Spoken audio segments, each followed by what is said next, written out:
What is up, guys? I'm here to give you my top five title wins in the history of wrestling. I kind of cheated a little bit on this. I kind of really only went WWE just because, that's just kind of how it rolled. Um, no biases here. Well, there are extreme biases, especially when you consider number one. But anyway, let's get on with the countdown. Number five, Money in the Bank 2011, CM Punk. Now, here's the thing about CM Punk's world title win. I had never experienced something like this ever. 2011, I said, I was going into my freshman year of high school in the summer of 2011, and this was the craziest shit I've ever seen in my life. Punk's pipe bomb blew my stupid little head. I was so excited for this pay-per-view, and it went as perfectly as it could go. At WWE, I remember watching tons of prediction videos on YouTube, even from people I wasn't even subscribed to, people I hardly even knew, just because I wanted everyone's feedback. And the general consensus was either John Cena would beat CM Punk, or CM Punk would win and ADR would cash in, or whoever won the Raw Money in the Bank ladder match would cash in and beat Punk. That's pretty much how they saw it going. This just went so perfectly. The match was flawless. The match was amazing. 5 stars without a doubt. Even Meltzer went 5 stars. That's when you know you got something good. The finish, while it wasn't 100% clean, was pretty good. I liked, Vince trying to screw over Punk and Cena, being Mr. Nice Guy, Mr. Noble, and it came back to bite him in the ass. Wonderful finish. The crowd was so electric. They were so pro Punk, and it was unbelievable sight, and really just unbelievable to see how for Punk they were. It was pretty crazy. And then Punk escapes with the championship. Like, that's something you never see. And like they kind of made it more raw and gritty by having Vince get on the headset and yell for Del Rio to come out, and Punk getting away and running out of the building with the title and then sticking the title in his fridge. Just classic stuff. And I just remember being so overwhelmed by how awesome everything was. But yeah, so CM Punk, number five. Number four, Shawn Michaels. And I know what you're thinking. Shawn Michaels from WrestleMania 12? No. Shawn Michaels from Survivor Series 2002. I love the Elimination Chamber match, one of my favorite matches of all time. Fantastic match. So much drama and so much lore behind it, just because, it was the first Elimination Chamber match ever. No one really knew what to expect. Even like the countdowns and the pod opening, like those things were so exciting. And, I feel like, it's kind of a shame because the Elimination Chamber has lost so much novelty and so much mystique behind it just because we've seen it so many times. And I mean, that's expected because it's been around for 13 years. And granted, you don't have to have an Elimination Chamber match every single year, but by now, it probably would have lost some of its lore. But I feel like if they were a little more tame with it, maybe it wouldn't be as dry as it is now. But whatever, I'm getting on a tangent about the Elimination Chamber. That's not the point of this. Point is, this match had just no one knew what to expect. No one knew what was going to happen in this chamber match. Kane throwing Jericho through the pod, and everyone just kind of freaking out at that because that spot was so crazy. And then Triple H slingshotted Shawn Michaels into the chamber, and Shawn Michaels was bleeding and everything. And even though Shawn Michaels came in sixth, he still took one hell of a beating to the point where it seemed like he was going to lose. And Triple H, of course, he gutted out his performance because he crushed like his trachea or something like that halfway through the match or something. And just a total amazing match, and just like the story behind it. Maybe I'm just more sentimental than others, but just Shawn Michaels coming back from 4 years on injury, and he had that amazing match with Shawn Michaels had the amazing match with Triple H at SummerSlam a couple months prior, and that was an amazing match. And it's funny because it was just supposed to be a one-off, just a one-time thing. And then Triple H, the post-match segment where he re-cripples Shawn Michaels and shit like that, and hits him in the back with a sledgehammer. And then HBK comes back after 4 years, and then he's as well received as he was at WrestleMania 12. And I just remember, I remember JR, in his, excited JR voice, he said, everyone, they're on their feet in Madison Square Garden. And then I think one of my favorite commentary lines was from Lawler, and he said they're on their feet all over the world because no one believes this. And I remember watching that when I was younger, and that kind of rang with me a little bit just because, it was just such a crazy title win and just such a fun time, because Shawn Michaels was different at this point, and he really, really showed. And it was a great title win. It was a great moment. Coming in at number three, Mankind from Raw 1999. I believe the date is January 4th, but don't quote me on that. I want to say that's the date, but I'm not sure. So much history behind this title win. Starting with fucking, was it Tony Schiavone? Was it him who announced on Nitro that Mankind was going to win the title, and then he said, it's going to put a lot of butts in the seats, yeah, whatever. A little pot shot at Mick Foley. And then what's funny is the moment he said that, everyone switched to Raw because everyone loves Mick Foley. Mick Foley's he's just one of those most likable people in wrestling. Just no matter how old you are, you gotta love Mick Foley. And his whole title, man, the match is probably my favorite part of this, just because like that whole sequence of events pretty much sums up wrestling as a whole, or just maybe wrestling in the Attitude Era. But it was just so awesome.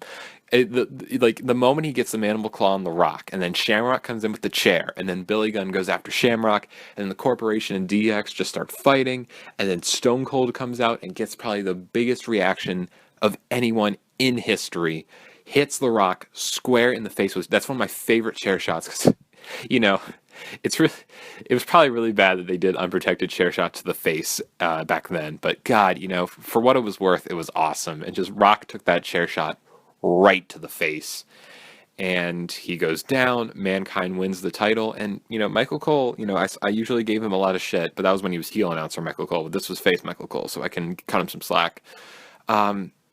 He did a great job, and I'm sure I remember Mick Foley. I think it was in his Greatest Hits and Misses DVD.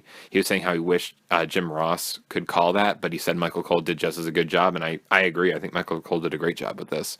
But it was a very, very fun title win. I was 2 years old. I wasn't even watching wrestling at this point. But it was just like, going back and watching it on like the Monday Night War DVD and the Best of Raw DVD, just, oh my God, it just looked like so much fun and just so crazy of an event. Coming in at number 2, Eddie Guerrero from No Way Out, 2004. This was my number 1 for a very long time.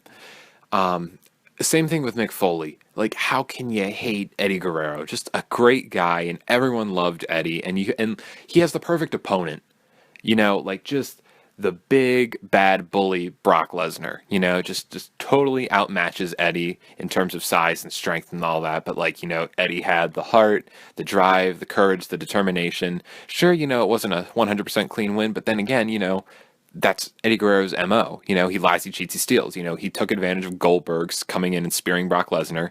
He, DDT'd him onto the title belt, because again, that's Eddie Guerrero. He cheats, and for other people, if it was, I don't know, like Triple H winning the title, maybe that wouldn't have been a good title win because it wasn't a clean victory, but that's Eddie Guerrero.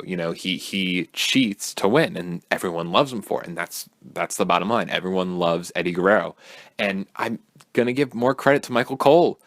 When Eddie hit that frog splash and they counted 3, Michael Cole did that's probably the best match Michael Cole has ever called. He did a fantastic job putting over Eddie.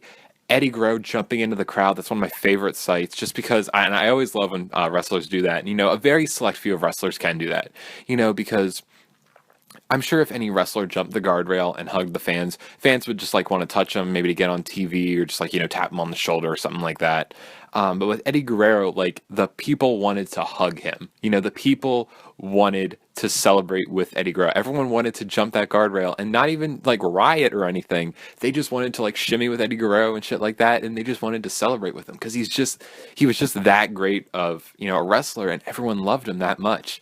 And his brother Mondo was there, and his mom was there and stuff like that. And Eddie Guerrero talked about in his DVD and how he said he thanked his dad when he was on the ramp, looking up and holding the title over his head. So, very emotional for Eddie Guerrero and stuff like that. But it was a very, very fun, match for the fans. Definitely. And this match ranked number 1 on the top 5 matches I would show to a non-wrestling fan, just because how can you hate Eddie Guerrero, man? It's a shame he died and stuff like that, but you can't hate someone like that. And number 1, if Eddie Guerrero had been number 1 for a very long time, you guys know it's number 1. How can I put any other? Daniel Bryan, man, how can I not put him at number 1? I feel like if I wasn't there live, I might have put Eddie Guerrero at number 1, but I'm sorry, guys, I just can't. I can't. This was just such an awesome title win in every sense of the word. I remember I was in the Superdome, and when the promo for Triple H and Daniel Bryan started, and I've watched that promo so many times, and that Monster by Imagine Dragons, that song started playing, I knew right then and there, I was like, he's winning the championship. And when that song started playing and they showed his career, I knew, I'm like, he's winning the title. There's nothing that can happen. He's winning the championship tonight. I was certain of it beforehand, but that just solidified it. I'm like, he is winning this championship. And even though I knew it was coming, and I even called the spot that ended it. I knew when he was out of the ring and Batista hit the Batista bomb, and I saw him coming into the ring for the knee. I'm like, this is it. This is going to be the finish, and he's going to put him in the LaBelle lock or the yes lock. And he did. I called it like right from my seat. And even though I knew it was coming, I still freaked out when he won the championship. And again, I know I said this before, but look at the Superdome. That is a dome, sure, so it's a closed arena, so sound will, stay in there as opposed to an open air arena. But that's a big arena. And that place blew up. It is difficult to get a sound that loud in the Superdome. When Batista taps, just go back and watch it. When Batista taps, that place erupts. Everyone was yesing. Confetti was falling. Again, he has the Eddie Guerrero and Mick Foley complex. How can you not love Daniel Bryan? Just such a fun guy, such an entertaining guy, such a relatable guy. That's something Eddie Guerrero and Mick Foley had too, that people could relate to them. Daniel Bryan is such a fantastic wrestler that everyone loved him. Having him lose 18 seconds at WrestleMania 28, and then ever since then has just been ascending in popularity, and it all climaxed at WrestleMania 30. And it's just like, think about that though, because I'm sure, Vince would have loved to see Batista beat Randy Orton and have the people go crazy for Batista. But it was almost just like there was nothing else that they could do. There really was no other route they could have gone. They had to put Daniel Bryan in the main event, and they did, and it was fantastic. And for once, I'm sure they're glad they listened to the fans, because they made one hell of a WrestleMania. WrestleMania 30 will go down as one of the greatest WrestleManias of all time, bar none. And again, I got to give him credit. Michael Cole for 3, 2, and 1. Michael Cole was the main announcer, driving the title win.